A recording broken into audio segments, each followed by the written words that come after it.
Hey there, Kevin. I see you joined in as well, Hey, Brian. and we have Rory as well. Um, okay, I think we've got quite a few people joined in, and if any others trickle in, that's just great as well. I'm going to go ahead and get started. Oops, sorry, trying to get all the controls out of my way.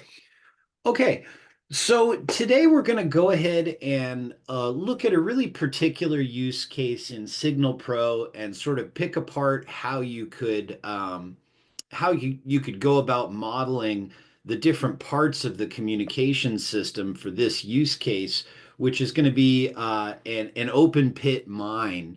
That's in this case actually settled in among a residential community, but could just as easily be set out in a remote area or that kind of thing. I'm going to be jumping back and forth between my slides and the actual software a lot so that the folks who are joined in who are already Signal Pro users can sort of maybe get a little hands-on about how I've put the project together. And if you're not a Signal Pro user yet, or you're not quite following along with the project details, bear in mind that our support portal has a knowledge base with how-to articles on a lot of these different specific little topics and features. So if something piques your interest and you'd like to really drill into it more, be aware there's a lot of material on our knowledge base that you could look at as well. So for today's use case, again, we're going to be looking at an open pit mining environment. And let's just go ahead and take a look at that environment and kind of talk about the premise that we've set up here for a use case. So as you can see in this case, the mine itself is not a terribly huge one, but it's set right in within a residential community, and we need to provide communications and broadband both down into the mine pit itself, which if I go ahead and show the terrain overlay here, you can see, and also down on the status bar at the very bottom here, if I mouse into the very bottom of the pit, we're at negative 74 meters elevation versus up here on the surrounding neighborhood, 101 meters, and in some places even higher than that. So there's quite a bit of elevation change built into this area. And especially with broadband frequencies, we can't necessarily say that just because a location is nearby that it will have coverage from a nearby site. It sort of all depends on the angle looking over these shelves. Um, and so this is one of the challenges of a mining environment is fairly extreme terrain, which can be blocking signals or blocking links.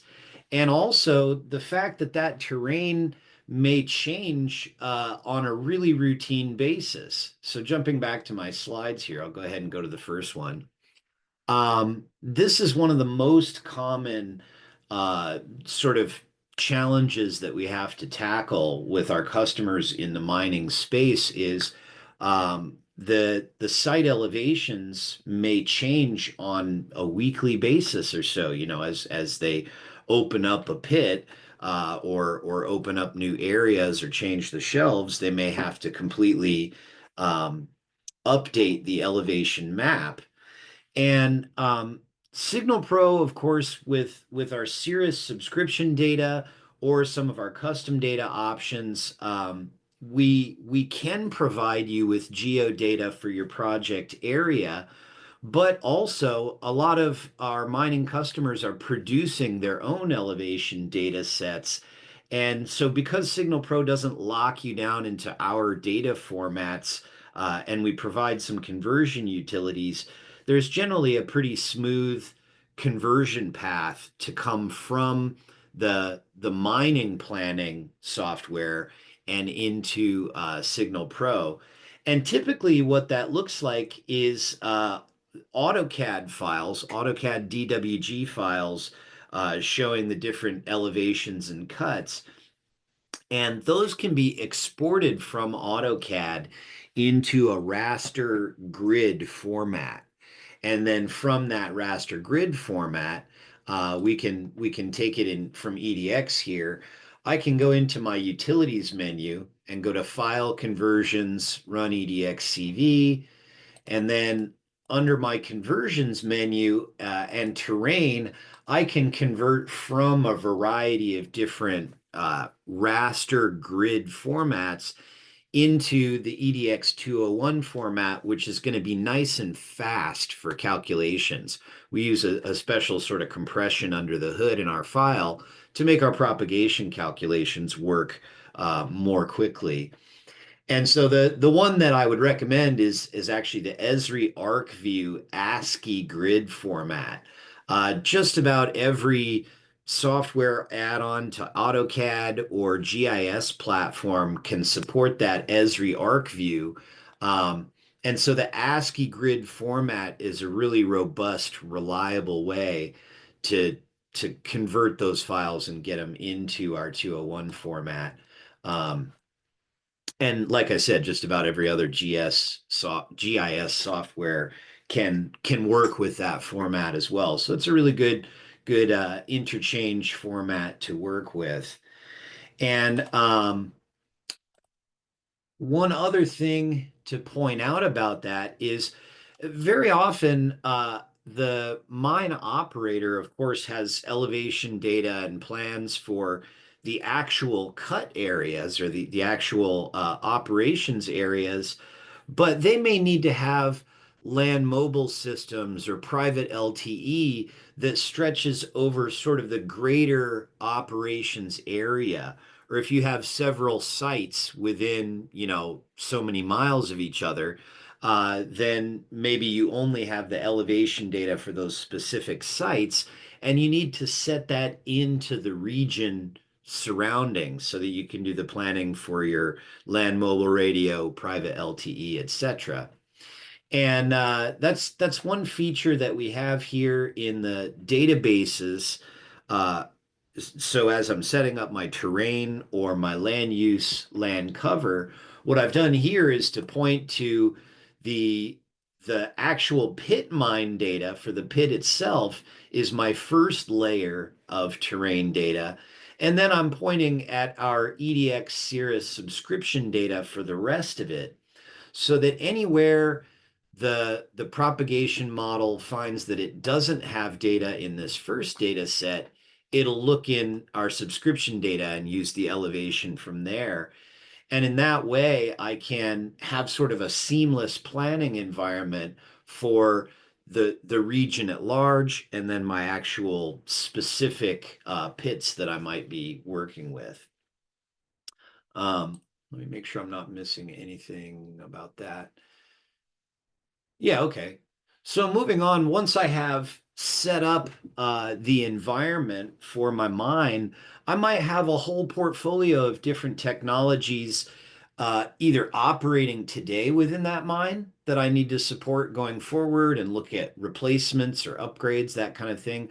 Or if this is a greenfield deployment, I might actually need to select a solution to provide broadband not only to actual people out in the field, but we've got vehicles and autonomous inspection drones and all kinds of sort of next level uses for that broadband data that needs to be extremely high reliability.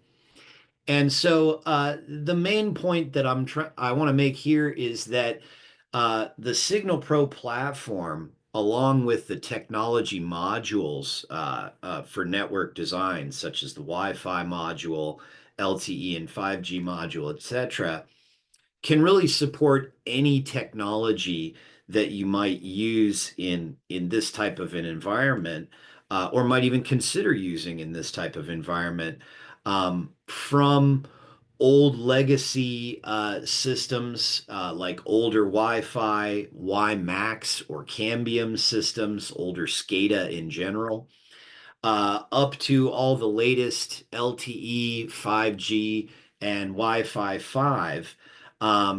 And that's what we're going to look at in this use case today is actually a Cisco dual band mesh product that I've seen as popular with a few of our different mining users because it offers them a nice flexible way to deliver Wi-Fi across the entire campus area.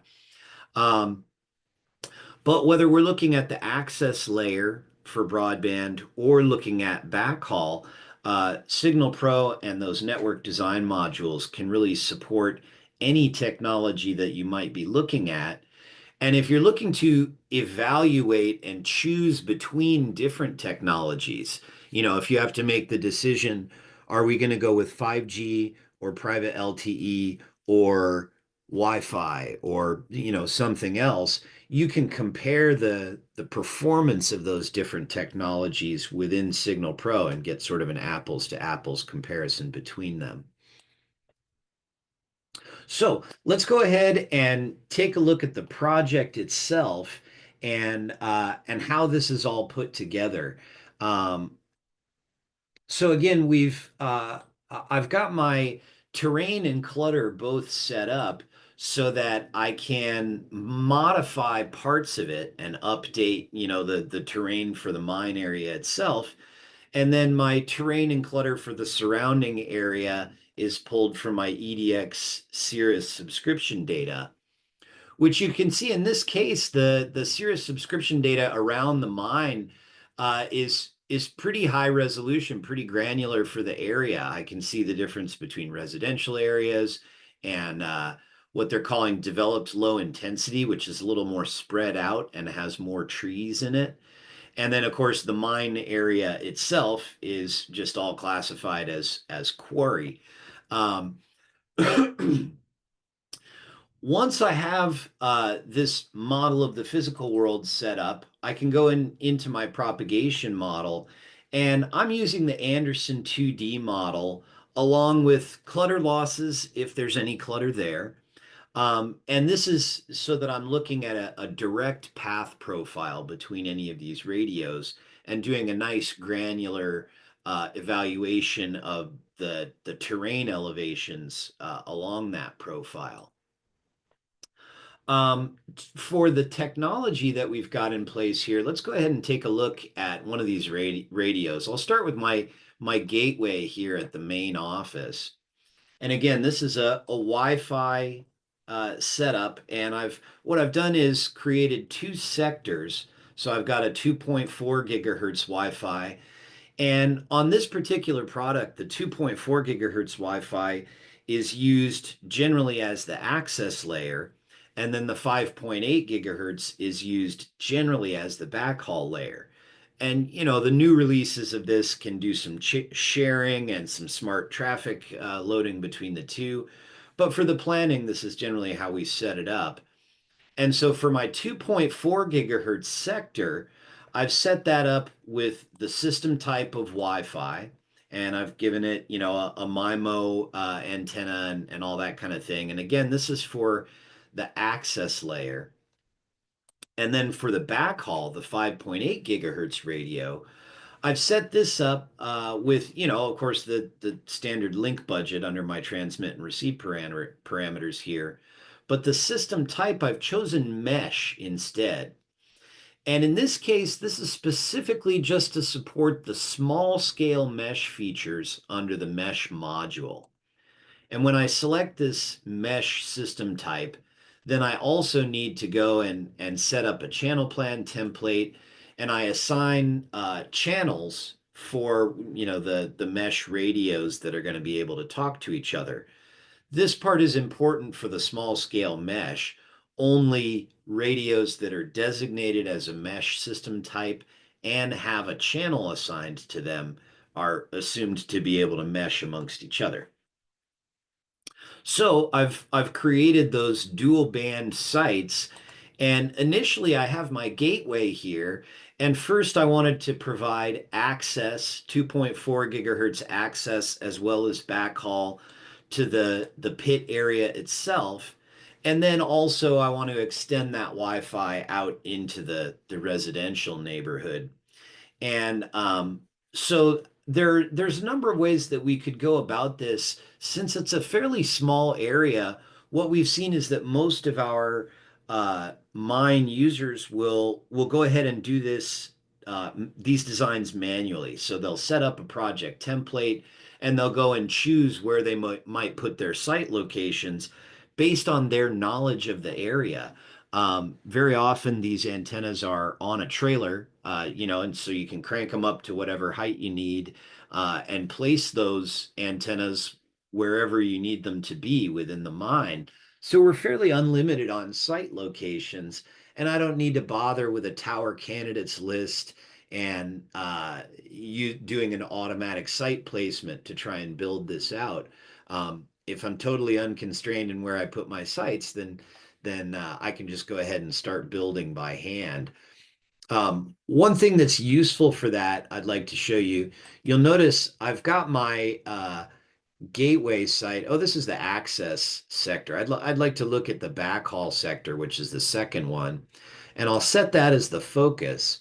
And if I want to see what the profile looks like from that site to any location in the mine, so I'll pick this location and place my box cursor there. I can go study, profile to point, choose a mobile remote unit, in this case, a handheld, and see what the path profile is going to look like to that. And I can see my received signal level there is a little marginal because it's grazing, and it's a reasonable distance. If obviously if I go way down into the pit here and try that same profile to point, I think that's going to be a no-go. Negative 202 dBm received power is not good enough.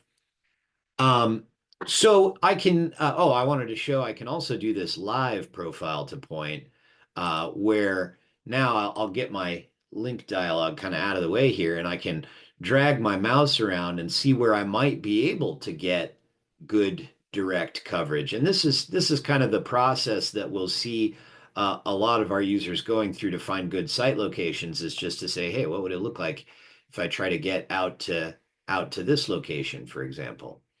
Um,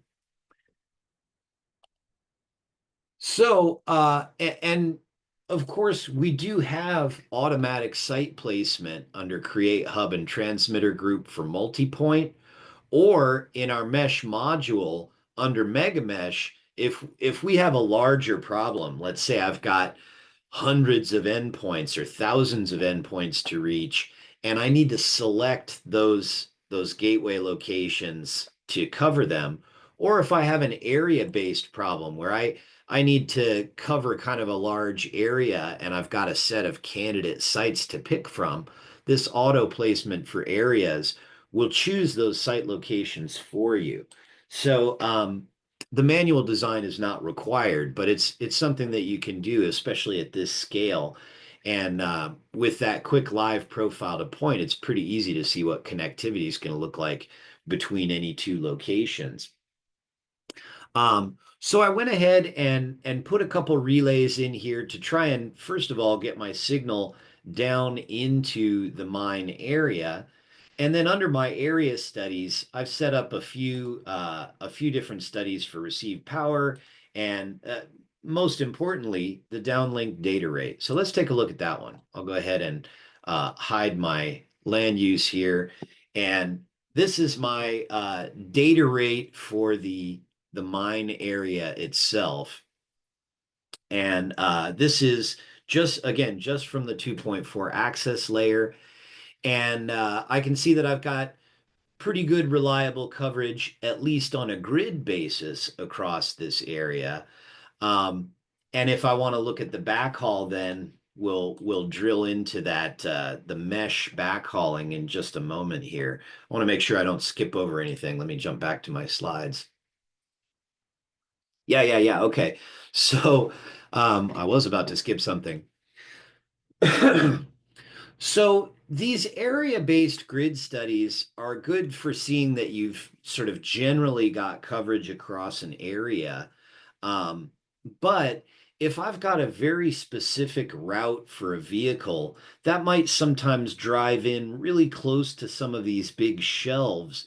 And I want to make sure that I'm doing a very precise path profile right to those precise locations. um, and not, in a grid-based sort of prediction where you can see if I drill in real tight here, you can see my prediction gets sort of pixelated, or it's only going down to a certain level of granularity. And when I have vehicles driving really close along those shelf walls, it's critical to make sure that I have a precise prediction right along that route. So what we can do is, instead of just setting up the area studies here, we can set up route studies where I've gone in here and defined a study route that is the vehicle route for maybe a big dump truck, a hauler or something like that, that I need to make sure I keep full reliability on all the communications to that vehicle all the time.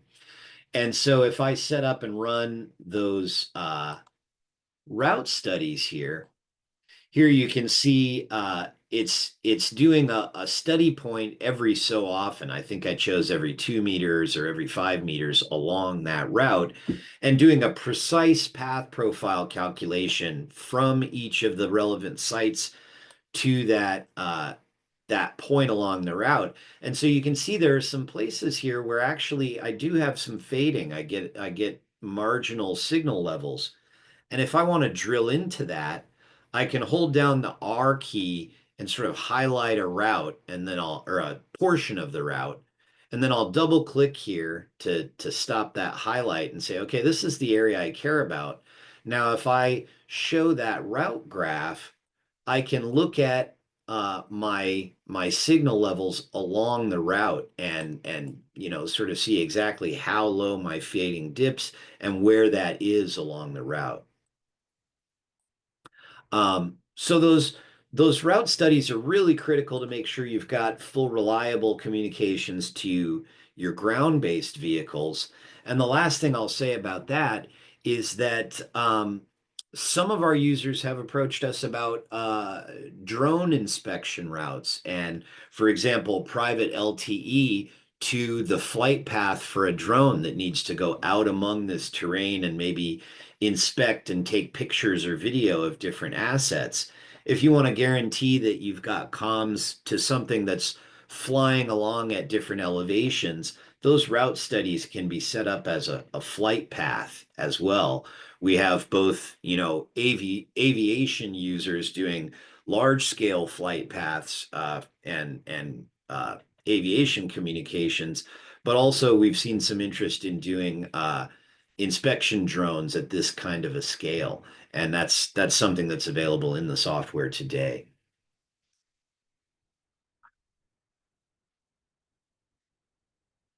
Another handy feature that I want to show you, and I'll show you with both the route study and the area study, is the per sector studies feature. And you'll notice if I go into my area studies list, I've got this item, a checkbox here that says run per sector.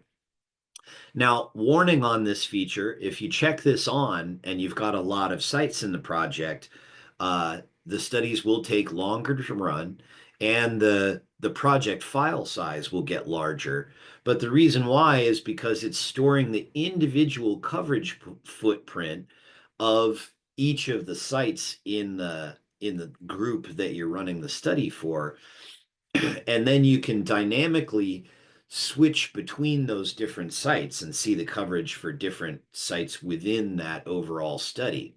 So I'll show you what that means here first with the area study. I'm going to only show my downlink data rate again. And we'll hide this route study just for the moment so it's not complicating things. And if here, let me go ahead and unset the focus from that backhaul radio. And if I want to look at one of these access radios and say, well, what's its contribution? Like, do I really need this residential one radio to cover these few houses along here? Or is this relay four going to hit it as well? And if I want to look at that, I can say, okay, the first sector is my access layer. If I set that as focus, oh, have I not run this in the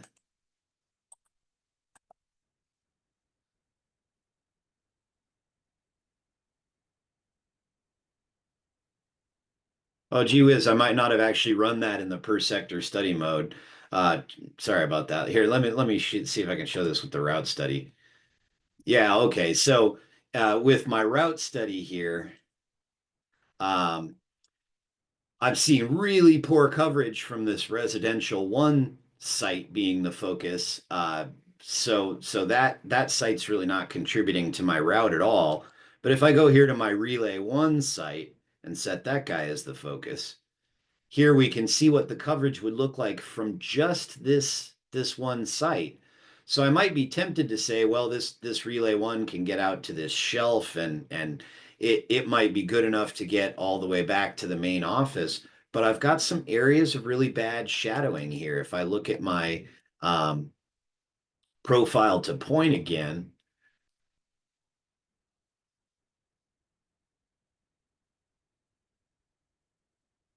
I can see I'm right behind that shelf, and clipping over that ledge is killing my signal level enough that I don't have the full data rate that I would like to have. So with these route studies or area or multi-point studies, you can turn on that per sector study mode and go back and sort of dynamically look at the contribution of an individual site. You can see my main office radio here doesn't even get me around the bend with these trucks. So I really needed to place that first relay. And if I shut all of my focus sectors off, so I don't have any focus, then what I'm seeing is the coverage from all the sites included in the group.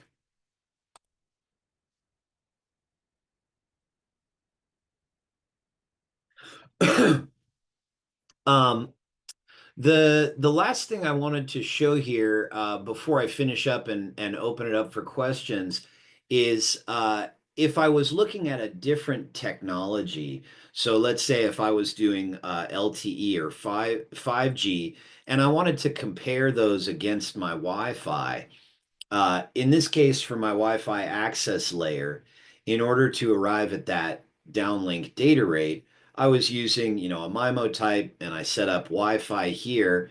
And then over under network design and Wi-Fi networks, I set up the details for how much spectrum I have and which 802.11 I'm using. And here's also where I set up the channel plan.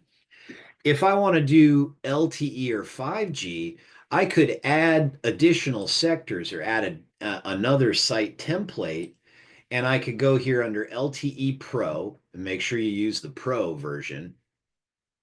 And under technology profiles, I can select what LTE bands I'm going to be using. And then based on the band that I select, it'll give me the different bandwidth options for that band and whether it's TDD or FDD, the subcarrier spacings and all of that. And then I could go in to my studies when I'm setting those up, and under the study group here, instead of my Wi-Fi system studies, I would go to my LTE Pro system studies. And here I could choose the downlink throughput study from that system type, and in that way, I can compare megabits per second deliverable on the Wi-Fi against megabits per second deliverable on the LTE. And we could also look at the capacity and traffic loading to see at what point those are going to become loaded up and stop performing well. So you've really got a pretty flexible toolkit here for looking at all the different technologies and also looking at the different topologies for um, the the backhaul. And I want to show really quickly before we move on to questions about that small scale mesh. What we're looking at here are two different outputs from the small scale mesh study. And the small scale mesh will just go ahead and take the sites that you've set up. So you'll set up a transmitter group of sectors, and it'll look at the potential interconnections between those sectors. And so as a result of that, that's why we call it the small scale studies, is this scales up to a few hundred nodes before your project will start to bog down and go more slowly. If you have more nodes than that in the mesh network, then you should go ahead and jump to using the Mega Mesh tool, which is a little bit more complicated. Um, but if you're just doing a small mesh like this to look at the backhaul for your Wi-Fi, this small scale mesh network, we can go ahead and jump right into the small scale mesh studies. And I've got a couple different study types I can run. The node to node links outputs this mesh links layer, which are the light blue lines you see on my project. And those node to node links show every possible connection between the different radios. The links and routing has generated the mesh routing layer that you see. And here, I'll go ahead and shut off the mesh links. So now that the mesh routing links, the yellow hops means that it's 2 hops out from the gateway. And then the blue hops are those that can connect directly back to the gateway. And this is, the main office is where I would have my point of fiber presence or my backhaul location. So that small scale mesh study is a really handy way to look at the potential interconnections between your sites and say, okay, how can I backhaul these, or what would happen if one of these radios went down? Who would be, what else would go down as a result? Um, so that's what I've got to share with you today, except for the to repeat one last time that I just barely touched on a bunch of different features and a bunch of different modules today in this use case. If you'd like to take yourself through a project and uh, get hands-on in the SignalPro and learn how to use the LTE module or the Wi-Fi module. Our support portal has some great knowledge base articles where you can just type in the keywords and it'll show you some step-by-step articles on how to set these things up and how to run the studies that you're looking for. Um, if there's something you're not sure about, if you've got a new use case that you haven't addressed before and you'd like to check in with us, and make sure that you're using SignalPro to the fullest, please do reach out either through that support portal or through your sales account manager.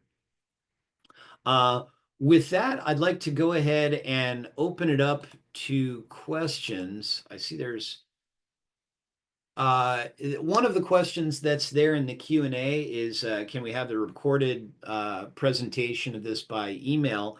And yes, we'll go ahead and send out the recording of today's session after it's finished encoding. It'll probably be a maybe a 1 day turnaround on that, but we will send that out. If anyone else has any questions, please do use the Q&A window or the chat window if you can't find that. We've had some confusion about that before.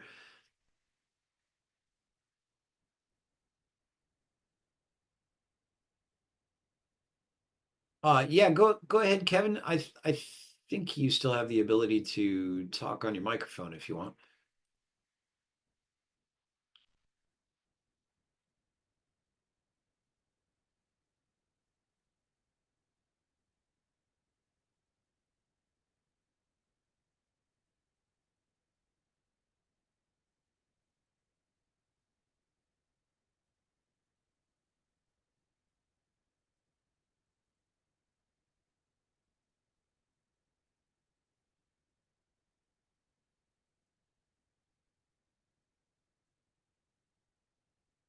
Hi, Ernest. I see you've got your hand raised. I'm not seeing anything in the text Q&A window. Go ahead if you've got your microphone on. Okay, good day. I'm Ernest, all the way from Ghana, Africa. Hey, thanks for joining today. Thank you too for the teachings. I want to ask a question. You see, this one is an open pit. So can we also apply the same technology for underground mining? Yeah, How great question. We do have underground propagation models on the roadmap. That's something that we're adding support for. Currently in SignalPro, we don't have any propagation models that are really designed for tunnel situations. We have some indoor models that work well for sort of railroad platforms and that kind of thing. But if you have an extended tunnel with curves and elevation changes, our propagation models don't quite support that yet, but they will in the future. Does that answer the question? Okay, thank you very much. Sure, sure. If anybody else has any questions, feel free to use the Q&A window, or if you go ahead and raise your hand, I'm happy to unmute microphones as well.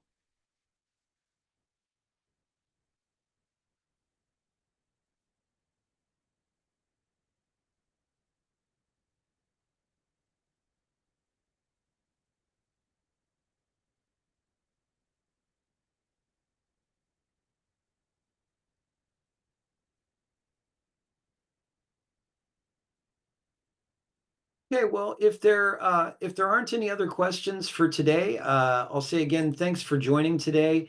And if you do have any other questions, or if if a use case crops up that you'd like to make sure you're addressing it well, please do feel free to reach out to us.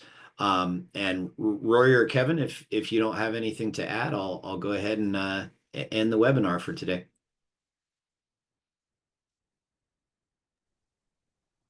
No, thank you, Brian. But yeah, just absolutely. If anybody has any questions besides Brian, you can definitely reach out to myself, Kevin, or Rory, if we're your account manager. And then also, like Brian mentioned, we have our customer support portal there, so you can drop a support ticket on the technical side or even on the sales side. So you can even reach out to us that way.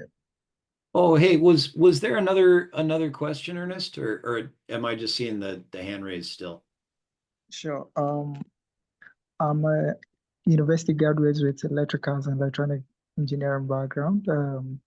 But I'm interested in learning this one too. So I want to find out if it's possible for me to get one-on-one training, and how is that going to be? We do have training available, both in the form of self-paced online training, so you sort of take yourself through the software and learn it with some guidance at your own pace, or we do custom sessions as well, where we can, take a user through the software and how to use the features that are just relevant to their use case. That's usually online over web meeting, but we can do that in person too, depending on the location and all that kind of thing. Okay. So did you also train the red work, or I mean the field work, everything that's going on aside the training for the software? I'm sorry, I missed the question. Could you repeat that? Okay. So I was asking whether you also train on the real work, or is only the software that you give trainings on? Ah, I see. It really, we just do training on our software itself and using our RF planning tools.